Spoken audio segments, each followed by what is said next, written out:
ಓಂ ಗಂ ಗಣಪತಗೆ ನಮಃ. ಓಂ ಗುಂ ಗುರುಭ್ಯೋ ನಮಃ. ಗುರವೇ ರಾಘವೇಂದ್ರಾಯ ಭಾರತೀಯತಗೆ ನಮಃ. ಗುರುಭ್ಯೋ ನಮಃ. ಓಂ ಯೋ ಮಾ ಆಗ್ನೇ ಭಾಗಿನಗಂ ಸಂತಮಥಾ ಭಾಗಂಚಿಕೆ ಋಷತಿ ಅಭಾಗಮಗ್ನೆ ತಂಕುರು ಮಾಮಗ್ನೆ ಭಾಗಿನಂ ಕುರು ಭಾಗ್ಯದೇವತಾಯೈ ನಮಃ. ಮೇಷರಾಶಿಯ ವೀಕ್ಷಕರೆಲ್ಲರಿಗೂ ಸಹ ವಿಠಲ್ ಭಟ್ ಮಾಡುವಂತಹ ನಮಸ್ಕಾರ ಹಾಗೂ 2025ನೇ ಇಸವಿ ಹೊಸ ನೂತನ ಆಂಗ್ಲ ನೂತನ ಸಂವತ್ಸರದ ಮೊದಲನೆಯ ತಿಂಗಳು ಜನವರಿ ತಿಂಗಳ ಮಾಸ ಭವಿಷ್ಯದಲ್ಲಿ ಶುಭ ವಿಚಾರಗಳ ಕಾರ್ಯಕ್ರಮಕ್ಕೆ ತಮಗೆಲ್ಲರಿಗೂ ಸಹ ಆತ್ಮೀಯವಾದಂತಹ ಸ್ವಾಗತ. ವೀಕ್ಷಕರೇ, ಟೈಟಲ್ ಸ್ವಲ್ಪ ಉದ್ದಾಯಿತು ಅನ್ಸುತ್ತೆ, ಬಟ್ ಜನವರಿ ತಿಂಗಳ ಮೇಷರಾಶಿಯವರ ಮಾಸ ಭವಿಷ್ಯದಲ್ಲಿ ಶುಭ ವಿಚಾರಗಳನ್ನ ಈ ವಿಡಿಯೋದಲ್ಲಿ ತಿಳಿಸ್ತೇನೆ. ಸೊ ದಯವಿಟ್ಟು ವಿಡಿಯೋನ ಲೈಕ್ ಮಾಡ್ಲಿಕ್ಕೆ ಮರಿಬೇಡಿ. ವಾಟ್ಸಪ್, ಫೇಸ್ಬುಕ್, ಮೆಸೆಂಜರ್, ಟೆಲಿಗ್ರಾಮ್ ಎಲ್ಲ ಕಡೆ ಸಾಮಾಜಿಕ ಜಾಲತಾಣಗಳಲ್ಲಿ ವಿಡಿಯೋನ ಶೇರ್ ಮಾಡಿ. ಪ್ರತಿಯೊಬ್ಬ ಮೇಷರಾಶಿಯವರಿಗೆ ಈ ವಿಡಿಯೋ ದಯವಿಟ್ಟು ರೀಚ್ ಮಾಡಿಸುವಲ್ಲಿ ನನಗೂ ಸ್ವಲ್ಪ ಸಹಾಯ ಮಾಡಿ. ನಿಮಗೂ ಅನುಕೂಲ, ಬೇರೆ ಮೇಷರಾಶಿಯವರಿಗೂ ಅನುಕೂಲವಾಗಲಿ. ಮೊದಲನೇದಾಗಿ ಜನವರಿ ತಿಂಗಳ ಮಾಸ ಭವಿಷ್ಯದಲ್ಲಿ ಗ್ರಹಸ್ಥಿತಿಗಳು, ಜನವರಿ ತಿಂಗಳ ಗ್ರಹಸ್ಥಿತಿಗಳು ಯಾವ ರೀತಿಯಲ್ಲಿದೆ ಅಂತ ನೋಡ್ಕೊಂಬೋಣ. ಜನವರಿ 14ನೇ ತಾರೀಕು ಮಕರ ರಾಶಿಗೆ ರವಿ ಗ್ರಹ ಸಂಚಾರ ಆಗುತ್ತೆ. ಅಂದರೆ ಧನುರ್ಮಾಸ ಮುಗಿದು ಮಕರ ಮಾಸ ಶುರುವಾಗುತ್ತೆ. ಮಕರ ಸಂಕ್ರಾಂತಿ ಹಬ್ಬ ಜನವರಿ 14ನೇ ತಾರೀಕು. ನಿಮಗೆಲ್ಲರಿಗೂ ಸಹ ಮಕರ ಸಂಕ್ರಾಂತಿ ಹಬ್ಬದ ಹಾರ್ದಿಕ ಶುಭಾಶಯಗಳು. ಜೊತೆಗೆ ಮಿಥುನ ರಾಶಿಗೆ ಕುಜಗ್ರಹ ಜನವರಿ 21ನೇ ತಾರೀಕು ಬರ್ತಾನೆ. ಅಂದರೆ ಕುಜ ವಕ್ರೀನಾಗಿ ಕರ್ಕಾಟಕದಿಂದ ಮತ್ತೆ ವಾಪಸ್ ಹಿಂದೆ ಹೋಗ್ತಾನೆ. ಮಿಥುನ ರಾಶಿಗೆ ಕುಜಗ್ರಹ ನೀಚ ಭಂಗವಾಗ್ತದೆ, ನೀಚದಿಂದ ಹೊರಗೆ ಬರ್ತಾನೆ, ನೀಚತ್ವದಿಂದ ಹೊರಗೆ ಬರ್ತಾನೆ. ನಂತರ ಜನವರಿ 24ನೇ ತಾರೀಕು ಮಕರ ರಾಶಿಗೆ ಬುಧ ಗ್ರಹನ ಸಂಚಾರ. ಧನುರ್ ರಾಶಿಗಿಂತ ಮಕರ ರಾಶಿಗೆ ಬುಧ ಗ್ರಹ 24ಕ್ಕೆ ಬರ್ತಾನೆ. 28ನೇ ತಾರೀಕು ಮೀನ ರಾಶಿಗೆ ಶುಕ್ರ ಗ್ರಹ ಸಂಚಾರ. ಪರಮೋಚ್ಚ ಸ್ಥಿತಿಗೆ, ಆದರೆ ವ್ಯಯಸ್ಥಿತಿಗೆ ಶುಕ್ರನ ಸಂಚಾರ ಆಗಲಿದೆ ಜನವರಿ 28ನೇ ತಾರೀಕು. ಸೊ ಇದು ಪ್ರಧಾನವಾದಂಥ ಜನವರಿ ತಿಂಗಳ ಗ್ರಹಸ್ಥಿತಿಗಳು, ಗ್ರಹಗಳ ಚಲನವಲನಗಳಾಗಿದೆ. ಬನ್ನಿ ವೀಕ್ಷಕರು, ಇದರ ಆಧಾರವಾಗಿ ಏನೇನು ಒಳ್ಳೆಯದಾಗಲಿದೆ ನಿಮಗೆ ಈ ಒಂದು ಜನವರಿ ತಿಂಗಳಲ್ಲಿ ಏನು ಅಂತ ನೋಡೋದಾದ್ರೆ, ಬಹಳ ಪ್ರಮುಖವಾಗಿ ಮೊದಲನೆಯ ಶುಭ ವಿಚಾರ ಮೇಷರಾಶಿಯವರಿಗೆ ಜನವರಿ ತಿಂಗಳಿಗೋಸ್ಕರ ಅಂದರೆ ಶುಕ್ರಬಲ. ಶುಕ್ರ ಗ್ರಹ ಲಾಭಸ್ಥಾನದಲ್ಲಿ ಕುಟುಂಬಾಧಿಪತಿ, ಧನಾಧಿಪತಿ, ಆಮೇಲೆ ಸಪ್ತಮಾಧಿಪತಿಯಾದ ಶುಕ್ರ ಗ್ರಹ 11ನೇ ಮನೆಯಲ್ಲಿ ತನ್ನ ಮಿತ್ರನಾದ ಶನಿ ಒಟ್ಟಿಗೆ 11ನೇ ಮನೆಯಲ್ಲಿದ್ದರೆ ಕುಂಭರಾಶಿಯಲ್ಲಿ ತನ್ನ ಲಾಭಸ್ಥಾನದಲ್ಲಿ 28ನೇ ತಾರೀಕಿನ ತನಕ. ಸೊ ಇಡೀ ಜನವರಿ ತಿಂಗಳು ನಿಮಗೆ ಹೆಚ್ಚು ಕಡಿಮೆ ಪೂರ್ಣವಾದಂತಹ ಶುಕ್ರ ಬಲ ಸಿಗಲಿದೆ. ಶುಕ್ರ ಬಲ ಸಿಕ್ಕರೆ ಏನಾಗುತ್ತೆ, ಮೊಟ್ಟ ಮೊದಲನೇದಾಗಿ ಹಣಕಾಸಿನ ವಿಚಾರದಲ್ಲಿ ಅನುಕೂಲವಾಗುತ್ತೆ. ಅಂದರೆ ಪಂಚಮಕ್ಕೆ ಶುಕ್ರ ದೃಷ್ಟಿಯಾಗಿರೋದ್ರಿಂದಾಗಿ ಜನವರಿ ತಿಂಗಳಲ್ಲಿ ನೀವೇನಾದರೂ ಮೇಷರಾಶಿಯರೇನೋ ದೊಡ್ಡ ದೊಡ್ಡ ಕೆಲಸಗಳು ಮಾಡಬೇಕು, ಇದೊಂದು ಕೆಲಸ ಮಾಡಬೇಕು ಅಂದ್ಬಿಡಿ, ನಿಮ್ಗಳೇ ಆಗುತ್ತೆ ಇಲ್ವೋ ಗೊತ್ತಿಲ್ಲ, ಏನು ಮಾಡೋದು, ಮೊದಲೇ ಗುರುಬಲ ಮುಗಿದೋಗುತ್ತೆ, ಬೇಗ ಮಾಡು ಅಂತ ಹೇಳಿದ್ರು. ಸೊ ಹೊಸ ವರ್ಷದಲ್ಲಿ ಈ ಕೆಲಸ ಕೈ ಹಾಕಲೇಬೇಕು ಅಂತ ಅಂದ್ಕೊಂಡು, ಬಟ್ ದುಡ್ಡಿಲ್ಲ ಆ ಕೆಲಸ ಮಾಡಲಿಕ್ಕೆ, ಈ ಕೆಲಸ ಮಾಡಬೇಕಾಗಿತ್ತು, ಸ್ಟಾರ್ಟ್ ಮಾಡಬೇಕು, ಬಟ್ ಕೈಯಲ್ಲಿ ದುಡ್ಡಿಲ್ಲ, ದುಡ್ಡಿದ್ರೆ ಶುರು ಮಾಡಿಬಿಡ್ತಿದೆ ಅಂದ್ಕೊಂಡು ಸುಮ್ಮನಾಗಿರ್ತಿರಲ್ಲ. ಸೊ ಮೇಷರಾಶಿಯವರಿಗೆ ಜನವರಿ ತಿಂಗಳ 28ನೇ ತಾರೀಕಿನ ತನಕ ಶುಕ್ರ ಬಲ ಸಿಕ್ಕು ನೀವು ಕೈ ಹಾಕದ ಕೆಲಸಗಳಲ್ಲಿ ಯಶಸ್ವಿ ಆಗಲಿಕ್ಕೆ ಏನು ದುಡ್ಡಿನ ಅವಶ್ಯಕತೆ ಇದೆಯಲ್ಲ, ಆ ದುಡ್ಡಿನ ಅವಶ್ಯಕತೆನ ಅದು ಪೂರೈಸುತ್ತೆ. ಇನ್ನು ಕೈ ಹಾಕಿದ ಕೆಲಸಗಳು ಯಶಸ್ವಿ ಆಗುತ್ತಾ ಅಂದರೆ ಪಂಚಮಾಧಿಪತಿ ಭಾಗ್ಯದಲ್ಲಿರ್ತಾನೆ 14ನೇ ತಾರೀಕಿನ ತನಕ, ಸೊ ಮಕರ ಸಂಕ್ರಾಂತಿ ತನಕ. ಸೊ ಮೊದಲೆರಡು ವಾರಗಳೇ ಶುಕ್ರ ಬಲನೂ ಸಿಗುತ್ತೆ, ರವಿ ಬಲನೂ ಸಿಗುತ್ತೆ. ಕೈ ಹಾಕಿದ ಕೆಲಸಗಳು ಯಶಸ್ವಿ ಆಗಲಿಕ್ಕೆ ಏನು ಬೇಕೋ ದುಡ್ಡು ಸಿಗುತ್ತೆ, ಕೆಲಸನೂ ಯಶಸ್ವಿ ಆಗುವ ಸಾಧ್ಯತೆಗಳು ಜಾಸ್ತಿ ಇದೆ. ಒಂದು ಸ್ವಲ್ಪ ವಿಶೇಷವಾದಂತಹ ದೇವತಾರಾಧನೆಗಳು ಬೇಕಾಗತ್ತೆ, ಅವಶ್ಯಕತೆ ಇರುತ್ತೆ. ಒಂದು ಸಿಂಪಲ್ ಆದ, ಒಂದು ಪವರ್ಫುಲ್ ಆದಂತಹ ಮಂತ್ರವನ್ನು ನಾನು ನಿಮಗೆ ಹೇಳ್ಕೊಡ್ತೇನೆ ಈ ವಿಡಿಯೋ ಎಂಡಲ್ಲಿ. ಅದು ಬಹಳ ಅದ್ಭುತವಾದ ಶತ್ರು ನಿವಾರಕ ಆಂಜನೇಯ ಸ್ವಾಮಿಯ ಮಂತ್ರ. ಪ್ರತಿದಿನ ಬೆಳಗ್ಗೆ ಎದ್ದು ಆ ಮಂತ್ರವನ್ನು 9 ಬಾರಿಯೋ 18 ಬಾರಿಯೋ ಅದನ್ನು ಶ್ರವಣ ಮಾಡ್ಕೊಳ್ಳಿ. ಇಲ್ಲ ನೀವೇ ಜಪ ಮಾಡ್ತೀರಾ ಅಂದ್ರೆ 108 ಬಾರಿ ಜಪ ಮಾಡಿಬಿಡಿ.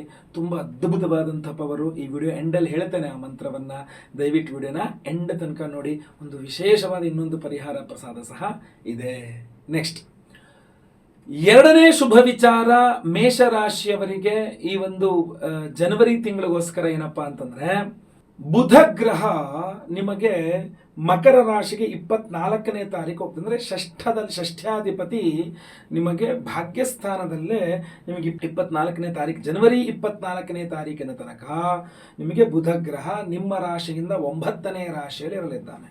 ಸೊ ಷಷ್ಠ್ಯಾಧಿಪತಿ ಭಾಗ್ಯದಲ್ಲಿರ್ತಾನೆ ಅಂತಂದರೆ ಅದೃಷ್ಟವಶಾತ್ ಕೆಲವಿಷ್ಟು ಸಾಲಗಳು, ಅಂದರೆ ಯಾರ್ಯಾರು ನೀವು ಇದರಲ್ಲಿದ್ದೀರಾ, ಇಲ್ಲಿ ಸಾಲದ ಸಮಸ್ಯೆಲಿದ್ದೀರಾ, ಅರ್ಜೆಂಟಾಗಿ ನಿಮಗೆ ದುಡ್ಡು ಬೇಕು, ಅರ್ಜೆಂಟಾಗಿ ಸಾಲ ಬೇಕು, ಎಲ್ಲೋ ಒಂದು ಕಡೆ ಸಿಗಾಕೊಂಡಿದ್ದೀರಾ, ಲಾಕ್ ಥರ ಆಗ್ಬಿಟ್ಟಿದ್ದೀರಾ, ಅಥವಾ ಇದೊಂದು ಸಮಸ್ಯೆ ಬಂದಿದೆ, ಇದನ್ನು ಒಂದು ಕಡೆ ಸಾಲ ಸಿಕ್ಕರೆ ಸಾಕು, ನಾನು ಇದನ್ನು ಹೊರಗೆ ಬಂದ್ಬಿಡೋದು, ಒಂದ್ಸಲ ಈ ಸಮಸ್ಯೆದವ್ರು ಬಂದರೆ ಆಮೇಲೆ ನಾನು ಈ ಸಾಲ ಎಲ್ಲ ಸಾಲ ತೀರಿಸ್ಕೊಂಡ್ಬಿಡ್ತೀನಿ, ನಂಗೆ ಅರ್ಜೆಂಟಾಗಿ ಒಂದು ಸಾಲ ಸಿಕ್ಕರೆ ಸಾಕು ಅನ್ನೋ ಒಂದು ಪರಿಸ್ಥಿತಿಯಲ್ಲಿ ನೀವಿದ್ದರೆ ನಿಮಗೆ ಬುಧನ ಅನುಗ್ರಹದಿಂದ ಅದ್ಭುತವಾದಂಥ ಫಲಗಳು ಸಿಗಲಿದೆ.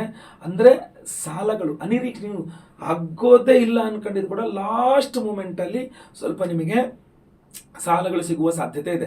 ಆದರೆ ಸಿಗುತ್ತಲ್ಲ ಅಂತ ಅನಾವಶ್ಯಕ ಸಾಲಗಳು ಮಾಡಿ ಅದರಲ್ಲಿ ಸಿಗಾಕೊಂಡು ಇಲ್ಲಿದ್ದಂಥ ಸಾಲದಲ್ಲಿ ಸಿಗಾಕೊಂಡಿದ್ರೆ ಇಷ್ಟು ದಿನ ಇಲ್ಲಿಗೆ ಬಂತು ಅನ್ನೋ ಥರ ಆಗಬಾರ್ದು. ನೆನ್ಪಿಟ್ಕೊಳ್ಳಿ, ತುಂಬ ಅವಶ್ಯಕ ಇದ್ದರೆ ಮಾತ್ರ ಬಳಸ್ಕೊಳ್ಬೇಕು ಇದನ್ನು. ಇದರಲ್ಲಿ ನೆಗೆಟಿವ್ಸ್ ಕೂಡ ತುಂಬ ಇದ್ದಾವೆ. ಈ ಷಷ್ಠ್ಯಾಧಿಪತಿ 9ನೇ ಮನೆಯಿಂದ ನೆಗೆಟಿವ್ಸ್ ತುಂಬ ಇದೆ, ನಾನು ಎಚ್ಚರಿಕೆಗಳ ವಿಡಿಯೋದಲ್ಲಿ ಹೇಳ್ತೇನೆ ಅದನ್ನು. ಬಟ್ ಇದರಲ್ಲಿ ಪಾಸಿಟಿವ್ ಏನೂ ಇಲ್ವಾ ಅಂದರೆ ಇದೊಂದಿದೆ, ಕುದಿಗೆ ತನಕ ಸಾಲ ಏನೋ ಸಮಸ್ಯೆ ಆಗಿಬಿಟ್ಟಿದೆ, ಅರ್ಜೆಂಟ್ ಎಲ್ಲೊಂದು ಕಡೆಯಿಂದ ದುಡ್ಡು ಹುಟ್ಟಬೇಕು, ಅದೃಷ್ಟವಶಾತ್ ಬರಬೇಕು ನನ್ನ ಕೈಲಿ ಅಂತಂದರೆ ಬೀಸೋ ದೊಣ್ಣೆ ತಪ್ಪಿಸ್ಕೊಂಡ್ರೆ 1000 ವರ್ಷ ಆಯಿಸು ಅಂತಾರಲ್ಲ, ಆ ಥರ ಖಂಡಿತವಾಗಿ ನಿಮಗೆ ಸಿಗುತ್ತೆ. ಇದರಲ್ಲಿ ಬುಧನ ಅಭಿಮಾನಿ ದೇವರು ಮಹಾವಿಷ್ಣು. ಮಹಾವಿಷ್ಣು ಅಂದರೆ ರಾಮದೇವರು, ಆಂಜನೇಯ, ಎಲ್ಲಿ ರಾಮನು ಅಲ್ಲಿ ಹನುಮನು. ಸಮಸ್ಯೆ ಪರಿಹಾರಕ್ಕೋಸ್ಕರ ಒಂದು ಅದ್ಭುತವಾದಂತಹ ಆಂಜನೇಯನ ಮಂತ್ರವನ್ನು ಈ ವಿಡಿಯೋ ಅಂತ ಹೇಳ್ತಾ, ಯಾಕಂದರೆ ಷಷ್ಠ್ಯಾಧಿಪತಿ ನಿಮಗೆ ಶತ್ರುಗಳನ್ನು ಕೊಡೋನು ಅವನೇ. ಅದರಿಂದ ನಿಮ್ಮನ್ನು ಯಾರೂ ಮೋಸ ಮಾಡಬಾರ್ದು. ದುಡ್ಡು ಕೊಡ್ತೀನಿ, ನಾನು ಅದನ್ನು ಕೊಡಿಸ್ತೀನಿ, ಇದನ್ನು ಕೊಡಿಸ್ತೀನಿ ಅಂತೇಳಿ ಮೋಸ ಮಾಡಬಾರ್ದು.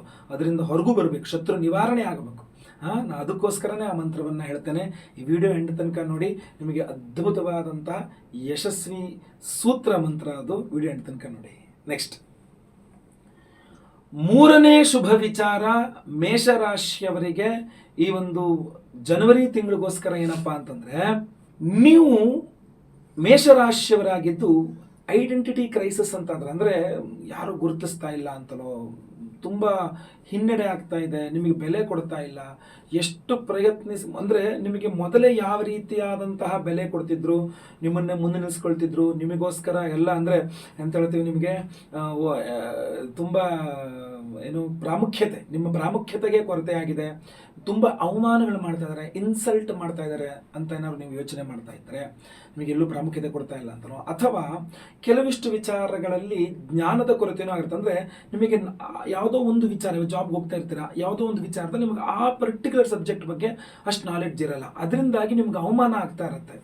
ಇದು ಗೊತ್ತಿಲ್ಲ, ಇಷ್ಟು ದೊಡ್ಡ ಪೋಸ್ಟಲ್ಲಿ ಕೂತಿದ್ಯಾ, ಇದು ಗೊತ್ತಿಲ್ಲ, ಕೆಲಸಕ್ಕೆ ಏನಕ್ಕೆ ಬರ್ತೀಯಾ, ಇದು ಗೊತ್ತಿಲ್ಲ ಅಂದರೆ ಇನ್ನೇನು ನೀನು ಪ್ರಯೋಜನ ಅನ್ನೋ ಥರ ಯಾವುದೋ ಒಂದು ವಿಚಾರವನ್ನು ಹಿಡ್ಕೊಂಡು ನಿಮ್ಮನ್ನು ತುಂಬ ಹೀಯಾಳಿಸ್ತಾ ಇದ್ದಾರೆ, ಸಮಸ್ಯೆ ಕೊಡ್ತಾ ಇದ್ದಾರೆ, ಕೆಲಸ ತೆಗೆದಾಕಿದ್ರೂ ಆಶ್ಚರ್ಯ ಇಲ್ಲ. ಈ ಥರದ ಏನಾದ್ರು ಒಂದು ಸ್ವಲ್ಪ ನೀವು ಸಮಸ್ಯೆಲಿದ್ದೀರಾ ಅಂದರೆ ಈ ತಿಂಗಳದು ಕೊನೆಯಾಗುವ ಸಾಧ್ಯತೆ ಇದೆ. ಅದು ಕೂಡ 21ನೇ ತಾರೀಕಿನ ನಂತರ ಈ ಸಮಸ್ಯೆ ಪರಿಹಾರ ಆಗ್ಬೋದು ನಿಮಗೆ. ಅಂದರೆ ನಿಮ್ಮ ಐಡೆಂಟಿಟಿ, ನಿಮ್ಮ ಏನು ಗೌರವಕ್ಕೆ ಧಕ್ಕೆ ಆಗುವಂತಹ, ನಿಮ್ಮ ಮರ್ಯಾದೆಗೆ ಧಕ್ಕೆ ಆಗುವಂತಹ ಈ ಥರದ್ದು ಏನೇ ಸನ್ನಿವೇಶಗಳಿದ್ರು 21ರ ನಂತರ ಅದಾಗುವ ಸಾಧ್ಯತೆ ಸ್ವಲ್ಪ ಕಮ್ಮಿ ಇದೆ. ಅಲ್ಲಿ ತನಕದ ಬೇರೆ ಬೇರೆ ವಿಚಾರಗಳಿದೆ, ಅದ್ರ ಬಗ್ಗೆ ನಾನು ಎಚ್ಚರಿಕೆ ವಿಚಾರದಲ್ಲಿ ಹೇಳ್ತೇನೆ. ಬಟ್ ನೀವು 21ನೇ ತಾರೀಕು ನಂತರ ನಿಮಗೆ ಒಂದು ಸ್ವಲ್ಪ ಹೊರಗಡೆ ಬರ್ತೀರಾ, ಸ್ವಲ್ಪ ಗೌರವ ಮರ್ಯಾದೆಗಳು ಬರ್ತದೆ. ಆಮೇಲೆ ಒಂದು ಸ್ವಲ್ಪ ಸನ್ನಿವೇಶಗಳೆಲ್ಲ ಬದಲಾಗುತ್ತೆ. ನಿಮ್ಮನ್ನು ನೋಡುವ ಸನ್ನಿವೇಶ, ನಿಮ್ಮನ್ನು ಗುರುತಿಸುವ ಸನ್ನಿವೇಶ, ನಿಮ್ಮನ್ನು ಯಾವ ರೀತಿಯಲ್ಲಿ ನಿಮಗೇನು ಸೈಡ್ಲೈನ್ ಮಾಡಿಬಿಟ್ಟಿದ್ರೋ ಮತ್ತೆ ವಾಪಸ್ ನೀವು ನಿಮ್ಮ ಶ್ರಮದಿಂದ ನೀವು ಬಂದು ನೀವು ಯಾರು ಅನ್ನುವಂಥದ್ದನ್ನ ಅವರಿಗೆ ತೋರಿಸಿ, ನೀವೇನು ಅಂಥ ದುರದೃಷ್ಟವಂತರೇನಲ್ಲ ಅನ್ನುವಂಥದ್ದನ್ನ ತೋರಿಸುವಂಥ ಸಂದರ್ಭ 21ನೇ ತಾರೀಕು ತನಕ ತಡ್ಕೋಬೇಕು. 21ರ ನಂತರ ನೋಡಿ ನೀವು ತುಂಬ ಅದ್ಭುತವಾಗಿ ನಿಮ್ಮನ್ನು ನೀವು ಹೊರಗಡೆ ಎಂತ ಹೇಳ್ಬೋದು ತೋರಿಸ್ಕೋಬೋದು. ಏನಪ್ಪ ಏನು ಟೆನ್ಷನ್ ಮಾಡ್ಕೊಂಬಿಡ, ನನಗೂ ವ್ಯಾಲ್ಯೂ ಇದೆ ಅನ್ನುವಂಥದ್ದು ನೀವು ತೋರಿಸ್ಕೋಬೋದು. ಸೊ ಆದ್ದರಿಂದ you have to just wait, ನೀವು ಕಾಯಬೇಕಾಗುತ್ತೆ. ಸ್ವಲ್ಪ ಕುಜ ಅಂದರೆ ನಿಮಗೇನಾಗುತ್ತೆ, 6ನೇ ಮನೆಯ ಕೇತುವಿನ ಬಲವನ್ನು ಪಡಿಬೇಕಾಗತ್ತೆ. ಕೇತು ಬಲವನ್ನು ಪಡೆದಾಗ ನಿಮಗೆ ಅದ್ಭುತವಾದಂಥ ಈ ಏನು ಐಡೆಂಟಿಟಿ ಕ್ರೈಸಿಸ್ ಆಗಿ ಇದು ಮಾಡಿರ್ತೀರಲ್ಲ, ಕುಜವತ್ ಕೇತು ಅಂತ ಒಂದು ವಾಕ್ಯ ಬರುತ್ತೆ. ಕುಜನಂತೆ ಕೇತು ಕೂಡ ಇದು ಮಾಡ್ತಾನೆ ಅಂತ. ಕುಜನ ನೀಚತ್ವದಿಂದಾಗಿ ನೀವೇನು ಕಳ್ಕೊಂಡಿದ್ದೀರೋ ಕೇತುವಿನ ಷಷ್ಠಿಯ ಭಾವದಿಂದ ಅದನ್ನೆಲ್ಲ ವಾಪಸ್ ಪಡ್ಕೊಳ್ಬಹುದು. ಗೊತ್ತಲ್ವಾ, ಶತ್ರುಗಳ ನಿಗ್ರಹ ಮಾಡಿ, ನಿಮ್ಮನ್ನು ನೋಡಿ ರೇಗಿಸುವ, ನಿಮ್ಮನ್ನು ನೋಡಿ ನಗುವ, ನಿಮ್ಮನ್ನು ಬೆನ್ನಿಗೆ ಚೊರು ಹಾಕುವ, ನಿಮ್ಮ ಕಾಲೆಳೆಯುವ, ಅಥವಾ ನಿಮಗೆ ದುಡ್ಡು ಕೊಟ್ಟಂಗೆ ಮಾಡಿ, ಅಥವಾ ನಿಮಗೇನೋ ಸಹಾಯ ಮಾಡ್ದಂಗೆ ಮಾಡಿ ನಿಮಗೆ ಮೋಸ ಮಾಡುವ, ಇಂಥವರಿಂದೆಲ್ಲ ನೀವು ಬಚಾವಾಗಬೇಕು ಅಂದಾಗ ಕೇತುವಿನ ಒಂದು ಮೊರೆ ಹೋದರೆ ನಿಮಗೆ ಅದ್ಭುತವಾದಂಥ ಯಶಸ್ಸಿದೆ. ಅದಕ್ಕೋಸ್ಕರನೇ, ಯಾಕೆಂದ್ರೆ ನೋಡಿ, ಡಿಸೆಂಬರ್ 30ನೇ ತಾರೀಕೆ ಕೇತು ಜಯಂತಿ, ವರ್ಷಕ್ಕೊಂದ್ಸಲ ಬರುವಂಥ ಕೇತು ಗ್ರಹದ ಜಯಂತಿ, ಕೇತು ಜಯಂತಿ. ಸೊ ಅದರಿಂದ ನಮ್ಮ ಯಾಗಶಾಲೆಯಲ್ಲಿ ಸಹಸ್ರ ಕೇತು ಶಾಂತಿ ಹೋಮ 1008 ಸಂಖ್ಯೆಯಲ್ಲಿ ಕೇತು ಗ್ರಹಕ್ಕೆ ಹೋಮವನ್ನು ಮಾಡಿ, ನಿಮಗೆ ಸ್ಕ್ರೀನ್ ಮೇಲೆ ಕಾಣಿಸ್ತಾ ಇರತಕ್ಕಂಥ ಈ ವಿಶೇಷವಾದಂತಹ ಕೇತುವಿನ ರತ್ನ ಯಾವುದು, ಕ್ಯಾಟ್ಸೈ ವೈಢೂರ್ಯ ಅಂತ ಹೇಳ್ತೀವಿ, ಅದೇ ರತ್ನವನ್ನೇ ನಿಮ್ಗೆ ಉಂಗುರ ಮಾಡಿಸಿಕೊಡ್ತಾ ಇದ್ದೇವೆ. ಪ್ರತಿಯೊಬ್ಬರು ಸಹ ಧಾರಣೆ ಮಾಡ್ಕೊಳ್ಬಹುದು. ಸೊ ಪ್ರತಿಯೊಬ್ಬರು ಸಹ ನೀವು ಸಂಕಲ್ಪ ಸೇವೆ ಕೊಟ್ಕೊಂಡ್ರೆ ನಮ್ಮ ಒಂದು ಯಾಗಶಾಲೆಯಲ್ಲಿ ನಾವು ಡಿಸೆಂಬರ್ 30ನೇ ತಾರೀಕು ಅದ್ಭುತವಾದಂಥ 1008 ಸಂಖ್ಯೆಯಲ್ಲಿ ಕೇತು ಗ್ರಹಕ್ಕೆ ಹೋಮವನ್ನು ಮಾಡಿ, ಅಷ್ಟೇ ಅಲ್ಲ, ಇನ್ನೂ ಹಲವಾರು ಹೋಮಗಳಿದೆ. ಹಾಗೂ ನಿಮಗೆ ವಿಶೇಷವಾಗಿ ಈ ವೈಢೂರ್ಯ ರತ್ನ ಕ್ಯಾಟ್ಸೈ ಅದರದ್ದು ಸ್ಟೋನ್ನ ಉಂಗುರವನ್ನೇ ಕೊಡ್ತಾ ಇದ್ದೇವೆ. ಪ್ರತಿಯೊಬ್ಬರಿಗೂ ಸಹ ಖಂಡಿತವಾಗಿ ಅನುಕೂಲ ಆಗುತ್ತೆ. ಸಂಕಲ್ಪ ಸೇವೆಗೆ ಹೆಸರು ಕೊಟ್ಕೊಳ್ಳಿ. ಹೆಚ್ಚಿನ ಮಾಹಿತಿಗೆ ಸ್ಕ್ರೀನ್ ಮೇಲೆ ಕಾಣಿಸೋ ನಂಬರ್ಗೆ ನೀವು ನಿಮ್ಮ ವಿವರಗಳನ್ನು ವಾಟ್ಸಪ್ ಮಾಡಿ ತಿಳಿಸಲಾಗುತ್ತೆ. ನೆಕ್ಸ್ಟ್, ಮೇಷರಾಶಿಯವರಿಗೆ ಈ ಒಂದು ಜನವರಿ ತಿಂಗಳಿಗೋಸ್ಕರ ಏನಪ್ಪ ಅಂತಂದರೆ, ನೀವೇನಾದರೂ ಪಿತ್ರಾರ್ಜಿತ ಆಸ್ತಿ ವಿಚಾರಗಳಲ್ಲಿ ಏನಾದರೂ ಸಿಲುಕಿಕೊಂಡು ಅದನ್ನು ಸೊಲ್ಯೂಷನ್ ಸಿಗದೆ ಕಷ್ಟಪಡ್ತಾ ಇದ್ದರೆ, ತಂದೆಯೊಂದಿಗೆ ಏನಾದರೂ ಜಗಳ ಮನಸ್ತಾಪಗಳಾಗಿದ್ದರೆ, ಅಥವಾ ಏನೋ ಪಿತ್ರಾರ್ಜಿತ ಆಸ್ತಿ ವಿಚಾರನ ಹೌದು, ತಂದೆಗೆ ಅನಾರೋಗ್ಯ ಆಗಿದ್ದರೆ, ಅಥವಾ ನಿಮ್ಮ ಹಾಗೂ ನಿಮ್ಮ ಸಹೋದರರ ನಡುವಿನ ಜಗಳ ಮನಸ್ತಾಪಗಳು ಏನೇ ಇದ್ದರೂ ಸಹ ಇದು ಜನವರಿ ತಿಂಗಳು ಅತ್ಯಂತ ಪ್ರಮುಖವಾದಂತಹ ಸಮಯ ಸಂದರ್ಭವಾಗಿಬಿಡುತ್ತೆ ನಿಮಗೆ ಅದನ್ನು ಸರಿ ಮಾಡ್ಕೊಳ್ಳೋಕೆ. ಗೊತ್ತಲ್ವಾ, ಈ ಕಡೆ ಕುಟುಂಬಾಧಿಪತಿ ಲಾಭದಲ್ಲಿರ್ತಾನೆ, ಈ ಕಡೆ ಸಹೋದರ ಕಾರಕನಾದ ಕುಜ 21ನೇ ತಾರೀಕಿನ ನಂತರ ನೀಚತ್ವದಿಂದ ಹೊರಗೆ ಬರ್ತಾನೆ. ಸೊ ಸಂಪೂರ್ಣ ಸರಿ ಹೋಗುತ್ತೆ ಅಂತ ನಾನು ಹೇಳಲ್ಲ, ಬಟ್ ಕುಟುಂಬದವರ ಸಪೋರ್ಟ್ ಸಿಗುತ್ತೆ ನಿಮಗೆ.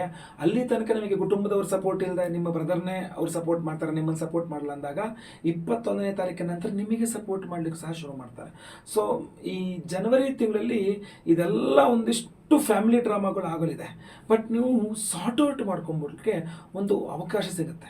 ಏನೋ ಒಂದು ನೋಡಪ್ಪ, ನಿನ್ನ ಪಾಲಿಗಿಷ್ಟು, ನನ್ನ ಪಾಲಿಗಿಷ್ಟು, ನಿನ್ನ ಪಾಲಿಗಿಷ್ಟು, ನನಗೇನೂ ಸಿಗದೆ ಅಥವಾ ಏನು ಸಿಗುತ್ತೆ ಅಂತಲೇ ಗೊತ್ತಿಲ್ಲದೆ ತುಂಬ ಕಷ್ಟಪಡ್ತಾ ಇರ್ತೀನಿ, ನನಗೇನು ಮುಂದಿನ ಒಂದು ಪ್ರಶ್ನಾರ್ಥಕ ಚಿಹ್ನೆ ಆಗಿಬಿಟ್ಟಿದೆ ನನ್ನ ಮುಂದಿನ ಜೀವನ ಅಂತ ಯೋಚನೆ ಮಾಡ್ತಕ್ಕಂಥ ಅವರಿಗೆ ಯೋಚನೆ ಮಾಡೋ ಅವಶ್ಯಕತೆ ಇಲ್ಲ. ಮೊದಲನೇ ಪಾಯಿಂಟ್ ಅಂದರೆ ಈ ಜನವರಿ ತಿಂಗಳ ಸುಧಾರಿಸ್ಕೊಳ್ಬಹುದು. ಎರಡನೇ ತುಂಬ ಇಂಪಾರ್ಟೆಂಟ್ ಆಗಿ ಏನಪ್ಪ ಅಂದರೆ, ತಂದೆಯವರಿಗಿಂದಿಗೆ ಏನಾದ್ರು ಜಗಳ ಮನಸ್ತಾಪ, ಅಥವಾ ತಂದೆಯವರಿಗೆ ಆರೋಗ್ಯ ಸರಿ ಇಲ್ಲ, ತಂದೆಯವ್ರ ವಿಚಾರವಾಗಿ ಏನೇ ಇದ್ದರೂ ಕೂಡ ನೀವು ಜನವರಿ ತಿಂಗಳಲ್ಲಿ ಮಾಡುವ ಪ್ರಯತ್ನಗಳು ನಿಮಗೆ ಯಶಸ್ವಿಯಾಗತ್ತೆ. ತಂದೆಯವರಿಂದ ನಿಮಗೆ ತುಂಬ ಅನುಕೂಲ ಆಗುತ್ತೆ, ಅಥವಾ ನಿಮ್ಮ ತಂದೆಯವರ ಆರೋಗ್ಯ ಸುಧಾರಿಸಿ ಅವ್ರಿಗೊಂದು ಒಳ್ಳೆಯ ಟ್ರೀಟ್ಮೆಂಟ್ ಕೊಡಿಸ್ಬೋದು. ಆರೋಗ್ಯ ಸರಿ ಇಲ್ಲ ಅಂದರೆ, ಜಗಳ ಮನಸ್ತಾಪಗಳಿದ್ದರೆ ಕೂತ್ಕೊಂಡು ಮಾತಾಡ್ಕೊಂಡು ಬಗೆಹರಿಸ್ಕೊಳ್ಳೋಕ್ಕೆ ನಿಮಗೆ ಒಂದು ಕೊನೆಯ ಅವಕಾಶ ಥರ ಸಿಗುತ್ತೆ. ಯಾಕೆಂದರೆ ಫ್ಯಾಮಿಲಿ ಸಪೋರ್ಟ್ ಸಿಗುತ್ತೆ ನಿಮಗೆ, ಕುಟುಂಬಾಧಿಪತಿಗೆ ಸಪೋರ್ಟ್ ಸಿಗುತ್ತೆ, ಸಪ್ತಮಾಧಿಪತಿಯ ಸಪೋರ್ಟ್ ಅಂದರೆ ನಿಮ್ಮ ವೈಫ್ ಇರಬಹುದು, ಹಸ್ಬೆಂಡ್ ಇರಬಹುದು, ಅಂದರೆ ಮೇಷರಾಶಿಯ ಸ್ತ್ರೀಯರಾದರೆ ಗಂಡ, ಪುರುಷರಾದರೆ ಹೆಂಡತಿ, ಈ ಥರ ಸಪೋರ್ಟ್ ಸಿಗುತ್ತೆ. ಸೊ ಸಪೋರ್ಟ್ ಸಿಕ್ಕಿದಾಗ ತುಂಬ ಅನುಕೂಲ ಆಗುತ್ತೆ. ಸೊ ಎಲ್ಲ ವಿಚಾರಗಳನ್ನು ದೃಷ್ಟಿಯಲ್ಲಿಟ್ಕೊಳ್ಳಿ. ನೀವು ಈ 5 ಪಾಯಿಂಟ್ಗಳಲ್ಲಿ ನಿಮಗೆ ತುಂಬ ಅನುಕೂಲ ಆಗಲಿದೆ ಮೇಷರಾಶಿಯವರಿಗೆ.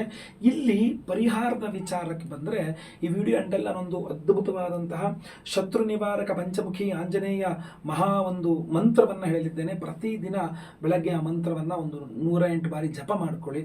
ಇಲ್ಲ ಕೇಳಿಸ್ಕೊಳ್ತೀರಾ ಅಂದ್ರೆ 21 ಸಲ ಕೇಳಿಸ್ಕೊಳ್ಳಿ. ಅದನ್ನು ತುಂಬ ಅನುಕೂಲ. ಅಂದರೆ ನಾವು ವಿಶೇಷವಾಗಿ ನಿಮಗೋಸ್ಕರ ಡಿಸೆಂಬರ್ 30ನೇ ತಾರೀಕು ಸೋಮವಾರ ಅಮಾವಾಸ್ಯೆ ಬಂದಿದೆ. ಸೋಮವತಿ ಅಂತ ಕರೀತಾರೆ, ಮಾರ್ಗಶೀರ್ಷ ಮಾಸದ ಅಮಾವಾಸ್ಯೆ. ಸೊ ಅವತ್ತಿನ ದಿವಸ ನಮ್ಮ ಯಾಗಶಾಲೆಯಲ್ಲಿ ಶತ್ರು ನಿವಾರಕ ಪಂಚಮುಖಿ ಅಭಯ ಆಂಜನೇಯ ಸ್ವಾಮಿ, ಶತ್ರು ನಿವಾರಕ ಪಂಚಮುಖಿ ಆಂಜನೇಯ ಸ್ವಾಮಿಯ ಮಂತ್ರ ಹೋಮವನ್ನು ಮಾಡಿ, ಅದರಲ್ಲೂ ಸಹ ಈ ಕ್ಯಾಟ್ಸ ಏನು ಹೇಳಿದ್ವಲ್ಲ, ಈ ಉಂಗುರವನ್ನು ಅಭಿಮಂತ್ರಣೆ ಮಾಡಿ ಕೊಡ್ತೇವೆ, ವೈಢೂರ್ಯ ರತ್ನ. ಸೊ ಸಹಸ್ರ ಕೇತು ಶಾಂತಿ, ಯಾಕೆಂದರೆ ಕೇತು ಜಯಂತಿ ಇದೆ, ಅದರಿಂದ 1008 ಸಂಖ್ಯೆಯಲ್ಲಿ ಕೇತು ಗ್ರಹಕ್ಕೆ ಹೋಮವನ್ನು ಮಾಡಿ, ಅದರಲ್ಲೂ ಸಹ ಕೇತುವಿನ ರತ್ನವಾದಂತಹ ಈ ಒಂದು ವೈಢೂರ್ಯ ರತ್ನವನ್ನು ಕ್ಯಾಟ್ಸೈನ ಅಭಿಮಂತ್ರಣೆ ಮಾಡಿಕೊಡ್ತೇವೆ.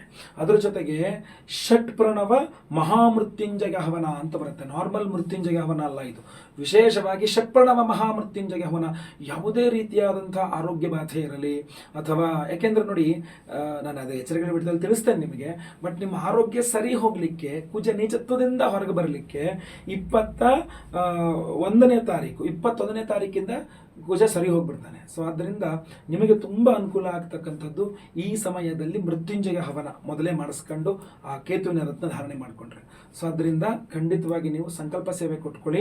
ಷಟ್ಪ್ರಣವಹ ಮೃತ್ಯುಂಜಯ ಹೋಮ, ಸಹಸ್ರ ಕೇತು ಶಾಂತಿ ಹೋಮ, ಆಮೇಲೆ ಶತ್ರು ನಿವಾರಕ ಪಂಚಮುಖಿ ಆಂಜನೇಯ ಸ್ವಾಮಿಗೆ ಹವನ, ಅದ್ರ ಜೊತೆಗೆ ಅವಿವಾಹಿತರಿಗೆ ವಿವಾಹ ಸಿದ್ಧಿ ಆಗಬೇಕು, ವಿವಾಹಿತರಿಗೆ ಅನ್ಯೋನ್ಯಸುಖ ದಾಂಪತ್ಯ ಜೀವನ ಸಿಗಬೇಕು, ಸ್ವಯಂವರ ಪಾರ್ವತಿ ಹೋಮ, ಗುರು ಶಾಂತಿ ಶನಿ ಶಾಂತಿ ಸಹಿತ ಮಹಾನವಗ್ರಹ ಶಾಂತಿ ಹೋಮ, ಈ ಎಲ್ಲ ಹೋಮಗಳನ್ನು ಮಾಡಿ ಈ ಎಲ್ಲ ಹೋಮಗಳಲ್ಲಿ ಈ ಒಂದು ವೈಢೂರ್ಯ ರತ್ನವನ್ನು ಕ್ಯಾಟ್ಸೈ ಆ ರತ್ನದ ಉಂಗುರವನ್ನು ಅಭಿಮಂತ್ರಣ ಮಾಡಿ ನಿಮಗೆ ಸ್ಪೀಡ್ ಪೋಸ್ಟ್ ಮೂಲಕ ನಾವು ಕಳಿಸ್ಕೊಡ್ತೇವೆ.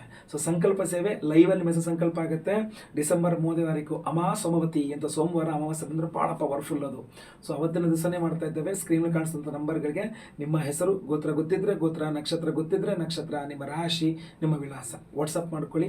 ಎಲ್ಲರಿಗೂ ಸಹ ಒಳ್ಳೆಯದಾಗಲಿ. ವಿಡಿಯೋ ಇಷ್ಟ ಆದರೆ ದಯವಿಟ್ಟು ಲೈಕ್ ಮಾಡ್ಲಿಕ್ಕೆ ಮರಿಬೇಡಿ. ವಾಟ್ಸಪ್, ಫೇಸ್ಬುಕ್, ಮೆಸೆಂಜರ್, ಟೆಲಿಗ್ರಾಮ್ ಎಲ್ಲ ಕಡೆ ಸಾಮಾಜಿಕ ಜಾಲತಾಣಗಳಲ್ಲಿ ವಿಡಿಯೋನ ಶೇರ್ ಮಾಡ್ಲಿಕ್ಕೆ ಮರಿಬೇಡಿ. ಸಬ್ಸ್ಕ್ರೈಬ್ ಮಾಡ್ಕೊಳ್ಳಿಲ್ಲ ಅಂದರೆ ದಯವಿಟ್ಟು ಕೆಳಗೆ ಸಬ್ಸ್ಕ್ರೈಬ್ ಅಂತ ಬಟನ್ ಇರುತ್ತೆ, ಸಬ್ಸ್ಕ್ರೈಬ್ ಮಾಡಿಕೊಂಡು ಬೆಲ್ ಬಟನ್ ಹೊತ್ಕೊಂಡು ಆಲ್ ಅಂತ ಮಾಡ್ಲಿಕ್ಕೆ ಮರಿಬೇಡಿ. ಫೇಸ್ಬುಕ್ಕಲ್ಲಿ ನಮ್ಮ ವಿಡಿಯೋ ನೋಡ್ತಾ ಇದ್ರೆ ಅಂದರೆ ನಮ್ಮ ಪೇಜ್ನ ಫಾಲೋ ಮಾಡ್ಲಿಕ್ಕೆ ದಯವಿಟ್ಟು ಮರಿಬೇಡಿ. ಬನ್ನಿ ಇವಾಗ ಆ ಪವರ್ಫುಲ್ ಆದಂತಹ ಆಂಜನೇಯ ಸ್ವಾಮಿಯ ಮಂತ್ರವನ್ನು ಶ್ರವಣ ಮಾಡೋಣ.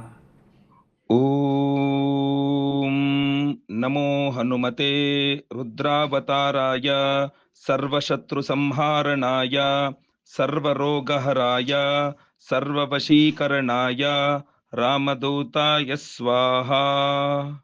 ಓಂ ನಮೋ ಹನುಮತೆ ರುದ್ರಾವತಾರಾಯ ಸರ್ವಶತ್ರು ಸಂಹಾರಣಾಯ ಸರ್ವರೋಗಹರಾಯ ಸರ್ವವಶೀಕರಣಾಯ ರಾಮದೂತಾಯ ಸ್ವಾಹಾ.